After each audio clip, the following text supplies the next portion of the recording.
Welcome back to our channel. Today we'll be discussing on the 9 principles of biomechanics. Biomechanists measure all kinds of linear and angular mechanical variables to document and find the causes of human motion.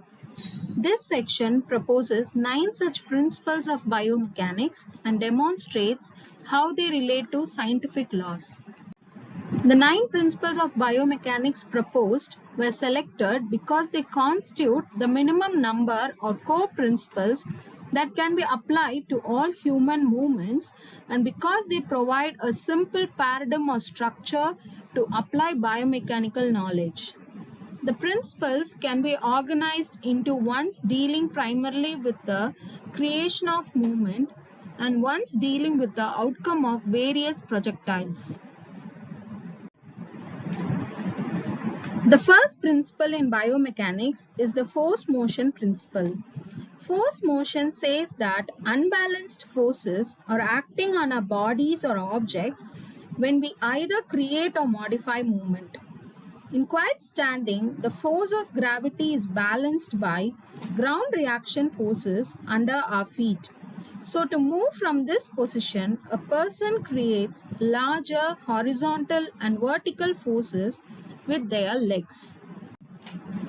Substantial changes in motion do not instantly occur but created over time, which leads us to the next principle of force-time principle.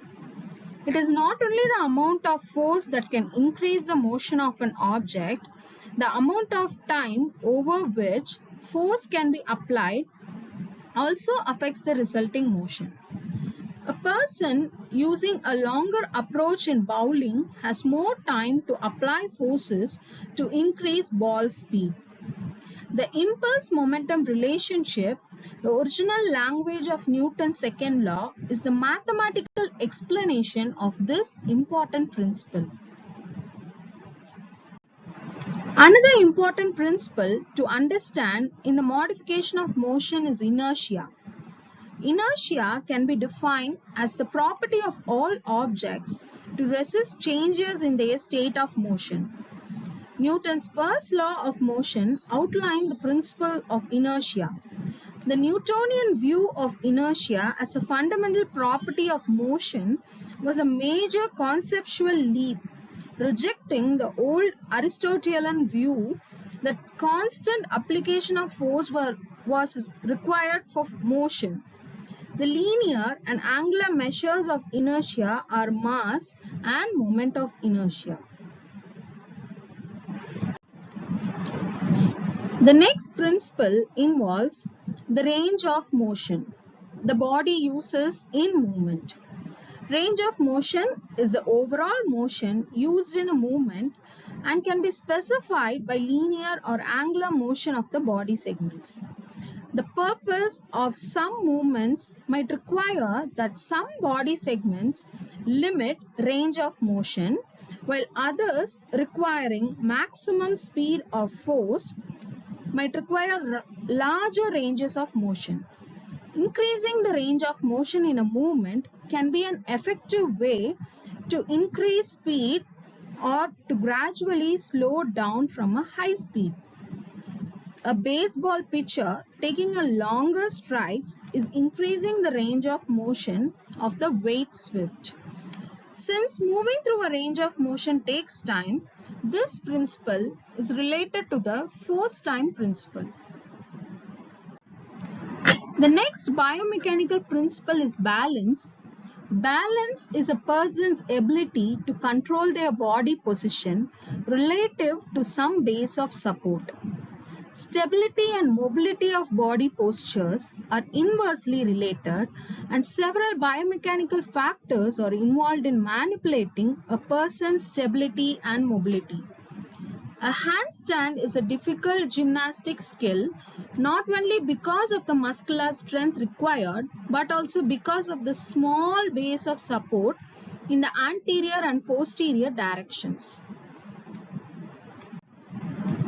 How the muscle actions on body segments are timed in human movement is usually referred to as coordination.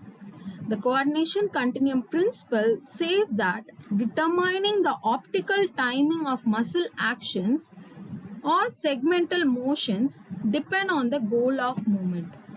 If high forces are the goal of movement, more simultaneous muscle actions and joint rotations are usually observed, while low force and high speed movements tend to have more sequential muscle and joint actions. The principle of segmental interaction says that the forces acting in a system of linked rigid bodies can be transferred through the links and joints.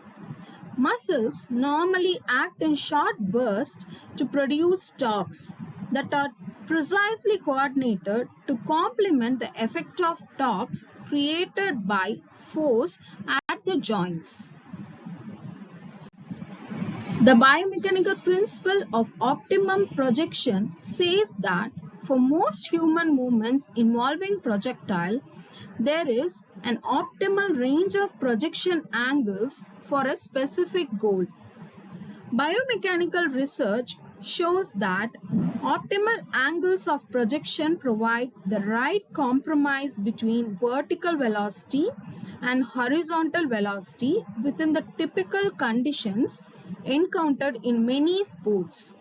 For example, in throwing most sport projectiles for horizontal distance, the typical air resistance and heights of release combine to make it beneficial for an athlete to use projection angles below 45 degrees.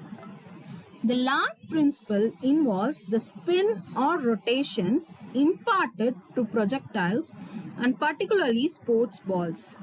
Spin is desirable on thrown and struck balls because it stabilizes flight and creates a fluid force called lift. This lift force is used to create a curve or to counter gravity, which affects the trajectory and bounce of the ball. A volleyball player performing a jump serve should strike above the center of the ball to impart top spin to the ball. The top spin creates a downward lift force, making the ball dive steeply and making it difficult for the opponent to pass. That's all about the 9 principles of biomechanics. We shall continue in the next session. Thank you.